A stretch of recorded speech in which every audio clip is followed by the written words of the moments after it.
Aujourd'hui s'est ouverte la porte du paradis. Marie est entrée dans la gloire de Dieu. Exultez dans le ciel tous les anges.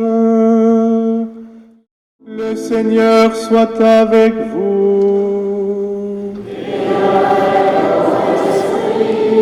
Évangile de Jésus-Christ selon saint Luc. Gloire à toi, Seigneur.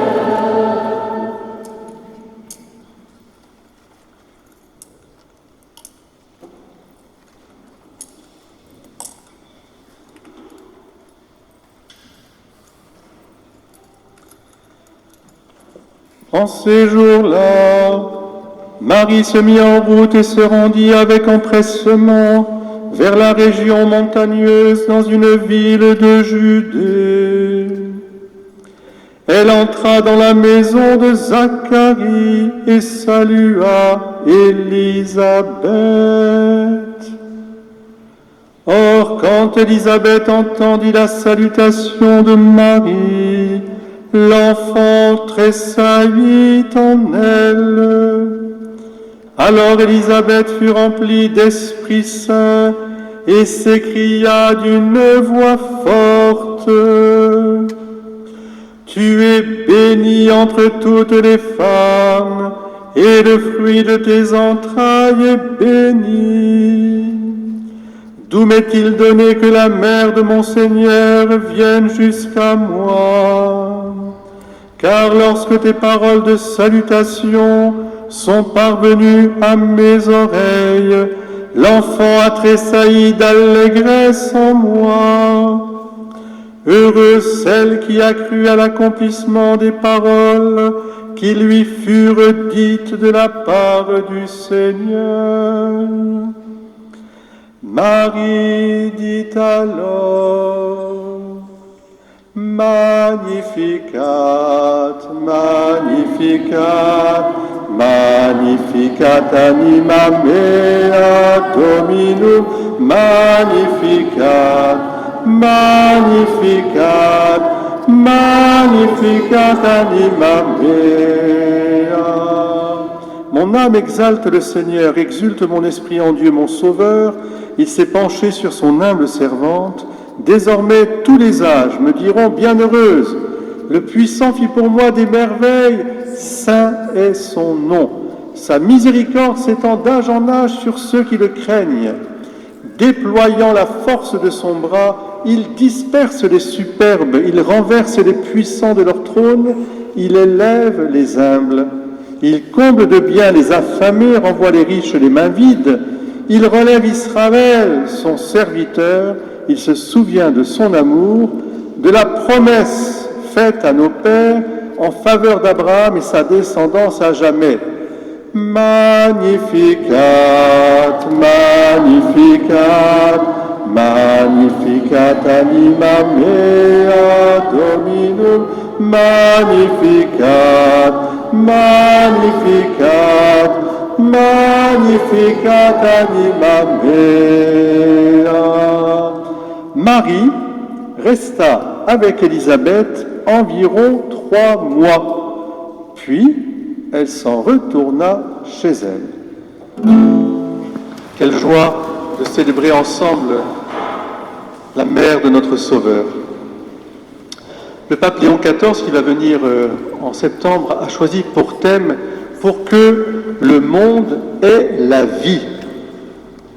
Eh bien, chers frères et sœurs, en cette fête de l'Assomption de la Vierge Marie, je voudrais un tout petit instant méditer avec vous l'extraordinaire joie de goûter les mystères du royaume de Dieu en nous mettant à l'école de Marie, qu'il a reçue de Jésus son Fils, pour que le monde ait la vie.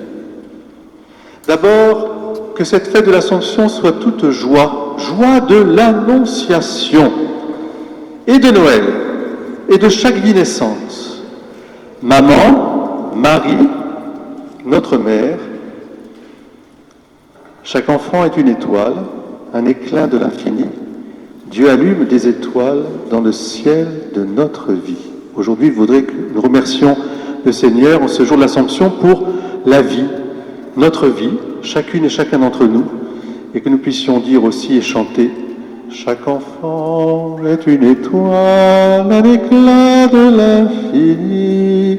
Dieu allume des étoiles dans le ciel de notre vie. Chaque enfant est une étoile, un éclat de l'infini. Dieu allume des étoiles dans le ciel de notre vie. » Marie-Olivier, c'est ce que vous allez aussi rendre grâce pour ces 20 ans de mariage. Ensuite, joie de la visitation et de tout service qui redonne vie. On est passé devant la maison des anciens, la maison de retraite. Marie, aide-soignante. Elle est toujours là, elle nous accompagne depuis la vie jusqu'à l'autre vie. Et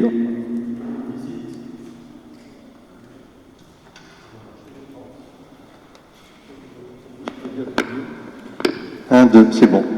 Voilà. Marie, aide-soignante. Je vous invite aujourd'hui aussi à demander à Notre-Dame de l'Assomption à vous accompagner sur le chemin de vie.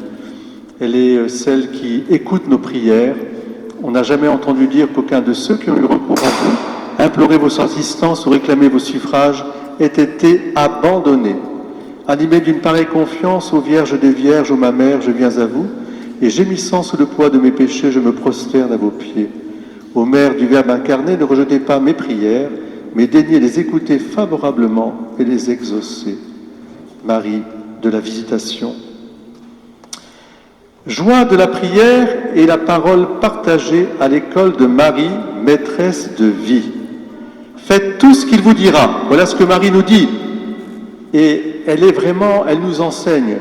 Je vais où va ma mère et ne me soucie point d'y aller. Je suis l'école de Marie. Marie nous conduit par la récitation du rosaire. Elle nous conduit à cette intelligence du cœur et de la foi. Elle nous fait entrer dans les mystères insondables de Dieu, d'un Dieu présent, d'un Dieu qui se fait tout petit, qui se fait l'un de nous. Et Marie nous dit, faites tout ce qu'il vous dira. Et elle dit à son fils, ils n'ont plus de vin. Est-ce que tu veux bien changer l'eau de leur vie en vin d'amour tout au long de leur vie? Et Jésus le fera pour nous. Joie de la fidélité et de la compassion dans toutes nos croix, avec Marie, debout au pied de la croix. Marie qui intercède et qui nous redit aussi prière et pénitence pour que nous puissions participer par un amour-don au salut que le Christ a acquis une fois pour toutes sur le monde. Nous aussi, demandons à Marie cette fermeté de la foi au pied de la croix de son Fils. Enfin, il y a deux autres joies, même une troisième, joie de toutes les résurrections, de toutes les transfigurations qui sauvent le monde et qui annoncent la résurrection finale. C'est Marie du matin de Pâques. Notre-Dame nous garde dans la joie à chaque fois que nous pouvons nous aussi vivre la résurrection dans nos vies. Le pardon, la miséricorde, la compassion, tout cela, ce sont des manifestations que la vie est plus forte que la mort et le péché. En ce jour du 15 août, Marie, gloire de Jérusalem, joie d'Israël, honneur de l'humanité, en son corps et son âme élevés au ciel, c'est Marie de l'Assomption. Peut-être en ce jour, nous devrions demander la grâce de nous sentir nous-mêmes élevés vers le ciel. Nous sommes déjà au ciel avec Marie et Jésus, bien sûr, qui est la tête de ce corps que nous formons. Nous sommes Église parce que nous vivons déjà de cette vie du ciel. Avoir le désir du ciel, chers frères et sœurs, c'est la grâce aussi de l'Assomption. Nous sentir élevés vers le ciel tout en œuvrant sur notre terre.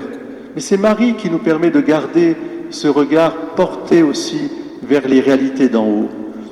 Que nous fassions notre vie justement dans ce grand désir du ciel.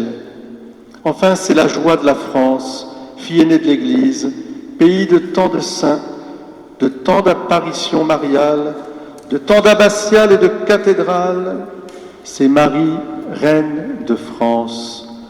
Et là aussi, peut-être cette fête de l'Assomption doit nous rendre, je dirais, responsables de cette mémoire chrétienne, de cette identité chrétienne de la France.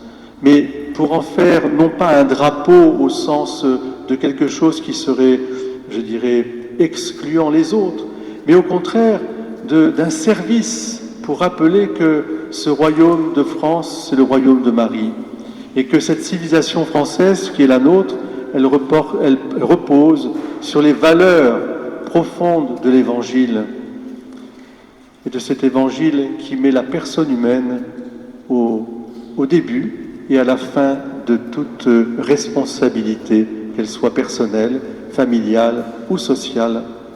Nous demandons cela, nous demandons à la Vierge Marie de nous garder fidèles à cette histoire de France. La magnifique humanité que nous formons tous et qui passe par les clochers et oratoires de notre France chrétienne, eh bien c'est l'antidote à l'indifférence, l'indifférenciation qu'on veut nous faire croire comme le chemin du bonheur. Avec Marie montée au ciel, nous comprenons que l'être humain est appelé à se transcender, non pas pour fuir la réalité, et encore moins pour se déifier lui-même, mais pour s'épanouir dans l'amour don. Seule cette voie qu'a empruntée Jésus et Marie et toute la cohorte des anges et des saints peut nous élever au-dessus de la pesanteur et du péché et nous rendre libres. Si quelqu'un est dans le Christ, c'est une création nouvelle. Et lorsque nous consentons à la grâce de Dieu dans nos vies, donner sa vie pour que d'autres aient la vie, alors nous devenons encore plus humains, permettant à Dieu de nous élever et parvenir ainsi à notre être véritable, enfant de Dieu. Ce qui sauve l'homme, ce n'est pas l'autosuffisance, ni la technologie, ni encore moins l'intelligence artificielle, mais c'est la capacité à créer de vraies relations, une vraie communion, la capacité à accueillir l'autre et à l'aimer en le servant. Eh bien, c'est ce que Marie nous a montré pour Dieu, pour le Christ et pour Marie et tous les hommes et femmes de bonne volonté. Même une erreur, même un péché, ce n'est pas quelque chose à corriger, c'est le début d'une conversion, d'un changement profond, porté par la grâce divine, qui élève comme Marie et qui ennoblit.